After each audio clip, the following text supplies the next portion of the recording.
بسم الله الرحمن الرحيم، والصلاة والسلام على أشرف المرسلين سيدنا محمد وعلى آله وصحبه أجمعين. أهلا بكم. أنا محمود الحديري، بقدم محتوى ديني بأسلوب مناقشاتي، يعني بنتكلم، بنفكر، بنسأل ونجاوب بآيات وحديث صحيحة. لو عايز محتوى ديني يخلي عقلك يشتغل مع إيمانك، أنت في المكان الصح. الحلقة اللي فاتت اتكلمنا عن الابتلاء بالشر. النهاردة هنتكلم عن حاجة أخطر بكتير، الابتلاء بالخير. هنتكلم عن الفلوس اللي بتغير الإنسان، والشهرة اللي بتخليه ينسى نفسه، والصحة والفراغ اللي بيضيعوا من غير ما نحس. وهنشوف قصة قارون اللي ربنا اداه كنوز الدنيا وانتهى بيه المطاف في باطن الأرض. وهنشوف صاحب الجنتين اللي النعمة غرته لحد ما كفر بالآخرة. وهنجاوب على سؤال بيتردد في دماغ كل واحد: ليه ربنا بيأخر الفرج؟ ليه الواحد بيدعي وربنا ما بيستجيبش على طول؟ خلينا نبدأ. الأول صلي على سيدنا محمد عليه أفضل الصلاة والسلام، واشترك في القناة وفعل الجرس عشان يوصل لك كل جديد. ربنا سبحانه وتعالى بيقول في القرآن: ونبلوكم بالشر والخير فتنة. احنا فاكرين الابتلاء بس لما الواحد يتعب أو يفقد حد عزيز عليه. لما نيجي نفكر في الابتلاء بالخير بنقول لا، ده مش ابتلاء، ده رزق. بس هل فعلا كده؟ تعالوا نشوف. اسمع ربنا سبحانه وتعالى قال عن قارون ايه: إن قارون كان من قوم موسى فبغى عليهم وآتيناه من الكنوز ما إن مفاتحه لتنوء بالعصبة أولي القوة. ربنا اداه كنوز الدنيا، ده نعمة ولا ابتلاء؟ قارون شافها نعمة بس كانت فخ. فخرج على قومه في زينته الغرور بدأ. قال الذين يريدون الحياة الدنيا يا ليت لنا مثل ما أوتي قارون إنه لذو حظ عظيم. الناس حسدوه.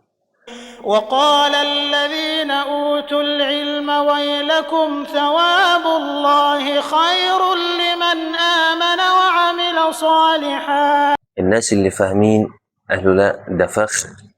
وانتهت القصة ازاي؟ فخسفنا به وبداره الأرض. النعمة اللي كانت ابتلاء وقعته في الأرض. طيب، هل ده معناه إن الفلوس حرام؟ لا، ده معناه إن النعمة بدون شكر وبدون صلة بالله بتتحول لابتلاء.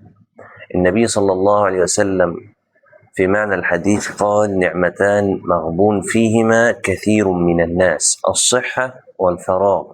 مغبون يعني خاسر. ليه؟ عشان الصحة والفراغ نعم كبيرة، بس لو ما استخدمتهاش في طاعة ربنا خسرت. زي ما حد يديك فلوس كتير وانت تضيعها بدل ما تستثمرها. تعالوا نشوف صاحب الجنتين. اسمع ربنا سبحانه وتعالى قال ايه في القرآن: واضرب لهم مثل الرجلين جعلنا لأحدهما جنتين من أعناب وحففناهما بنخل وجعلنا بينهما زرعا. واحد ربنا اداه جنتين، كلتا الجنتين آتت أكلها ولم تظلم منه شيئا كل حاجة تمام. وكان له ثمر فقال لصاحبه وهو يحاوره أنا أكثر منك مالا وأعز نفرا. هنا بدأ الغرور. ودخل جنته وهو ظالم لنفسه ظالم ليه؟ لنفسه. قال ما أظن أن تبيد هذه أبدا وما أظن الساعة قائمة. النعمة خلته ينكر الآخرة.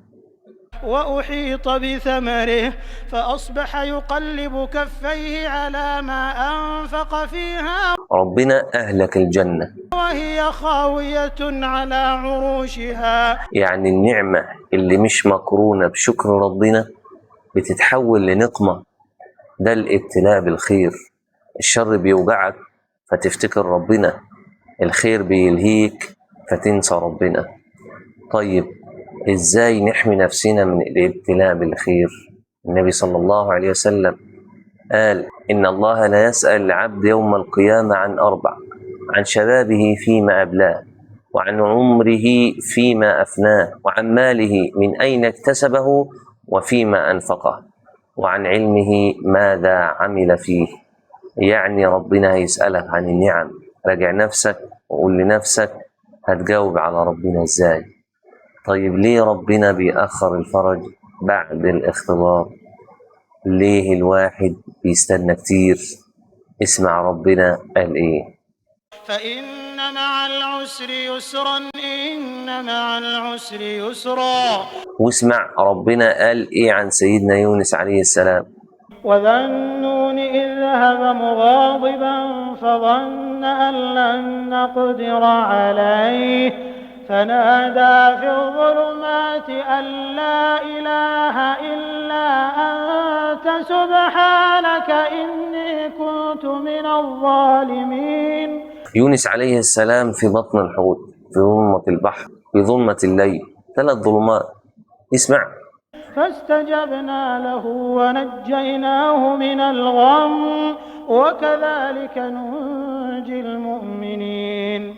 طول ما انت عندك ايمان بالله اوعى تخاف. بس ليه ربنا سابه لحد ما الحوت بلعه ونزل بيه البحر؟ عشان يتعلم، عشان يعرف ان مفيش ملجأ الا لله. لو ربنا نجاه على طول كان يونس عليه السلام مش هيعرف قيمة النجاة. فلما تقع في مشكلة انت شايفها ظلمة، افتكر سيدنا يونس واعرف ان ربنا سبحانه وتعالى بيعلمك درس عشان تلجأ اليه. النبي صلى الله عليه وسلم في معنى الحديث ان الله اذا احب عبدا ابتلاه. حديث ثاني: من يرد الله به خيرا يصب منه.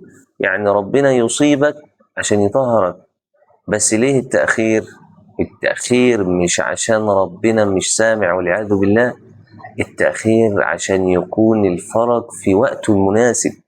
زي ما الدكتور بيأخر العلاج لحد ما يكون الجسم جاهز، ربنا أعلم بوقت فرجك منك. اسمع ربنا قال ايه: وعسى أن تكرهوا شيئا وهو خير لكم وعسى أن تحبوا شيئا وهو شر لكم والله يعلم وأنتم لا تعلمون. التأخير نفسه ممكن يكون خير لو ربنا أجاب دعائك على طول، كنت هتقع في حاجة أكبر. التأخير بيحميك. طيب إزاي نصبر لحد ما يجي الفرج؟ النبي عليه الصلاة والسلام قال في معنى الحديث: من يتصبر يصبره الله. مش يصبر، يتصبر. يعني الصبر مش حاجة تجيلك، ده حاجة تتعلمها. ارفع ايدك دايما وادعي ربنا يفرج همك ويريح قلبك. خلي بالك الفرج مش بس ان الابتلاء يروح، الفرج ان قلبك يرتاح وانت في الابتلاء. الابتلاء بالخير اخطر، لانه بيخلي الانسان يا يشكر يا يكفر. والابتلاء بالشر اهون، لانه على الاقل بيوجعك فتفتكر ربنا. اما النعمة اللي مش مقرونة بشكر فدي اخطر حاجة. اسمع ربنا سبحانه وتعالى قال ايه: وإذ تأذن ربكم لئن شكرتم لأزيدنكم ولئن كفرتم إن عذابي لشديد.